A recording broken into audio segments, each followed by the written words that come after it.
there, you're able to see, oh, gorgeous conditions. Nice day. Isn't that pretty, Sarah? We've got the view from Linden, we've got the water, we've got an amber alert that just came through, and we are seeing that. So we'll have you the latest information on that as it develops. Live view from Linden, where you can see that we've got lots of sunshine, temperatures in the 60s, 64 in Salt Lake, 61 in Cache Valley, 76 in Green River.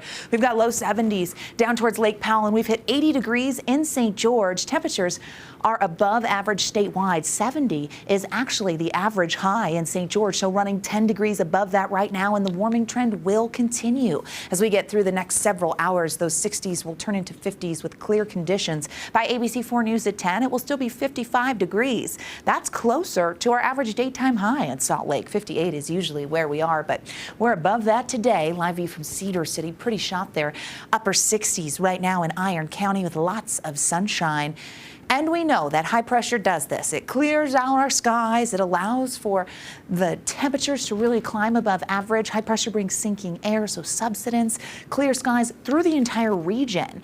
And when we talk about high pressure, it often keeps us dry. Dry leads us to drought conditions, and these were the latest standings. As we take a look, we have re-entered extreme drought in the southwestern corner of the state. 4% of Utah, including the St. George area, underneath that extreme drought. We do have severe drought in the West Desert on the eastern side of the state, and moderate drought. I just want you to keep in mind when you look at drought standings, areas can be in two categories at once, so you can't get to severe drought without hitting moderate drought, which is why those numbers won't add up to 100. But we can see we're setting the stage as we move forward into our warmer months for dry conditions out there, even with healthy snowpack this year, something we need to keep in mind. High pressure also lets us roll into record territory, and the potential for that is there for the midweek as this ridge builds. We could see it in St. George, and we can see it in Salt Lake. Here's a look at the Wasatch Front. What you're seeing in orange there, that is the forecast high. The red is the record, and we have the chance for the midweek in Salt Lake on Wednesday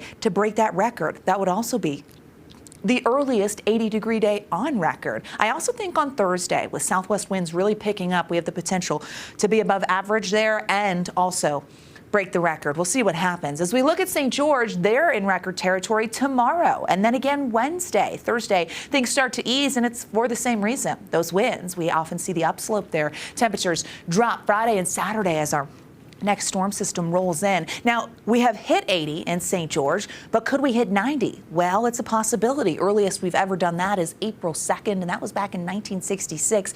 We typically average our first 90-degree day April 29th, so we're ahead of schedule. This is no surprise. This is no secret, but this area of high pressure coming in, and it's coming in full throttle. As we take a look at this high pressure in motion, you're going to notice that the high, with its clockwise flow, keeps things pretty active here as we get through the next several days. Record potential for the midweek, and we are going to notice that those high temperatures really stay high, and that is going to be problematic for some, unless you like the warmth. Low pressure moves in with the storm system towards the close of the work week, and that means that we could see some rain, mountain snow potential. Futurecast keeps things pretty quiet. Here's a look at the next 7 here, the regional forecast. Want to show you for tomorrow. We bump it up a few more degrees. Mid-60s in Logan, mid-70s in Salt Lake, upper 70s in Moab, 88 in St. George. As we look at the next 7 days in St. George, you're going to notice those numbers climbing to the potential of 90. Yeah, I go for it on Wednesday. I think that record has some legs. As we look at the Wasatch Front, we're going to see those conditions holding steady over the next couple days. There we go. Our graphics just kind of wanting to show you there. Those temperatures, mid-70s for tomorrow, could see 80 by Wednesday. That would be a record. Okay, we'll keep an eye on that. We do want to note that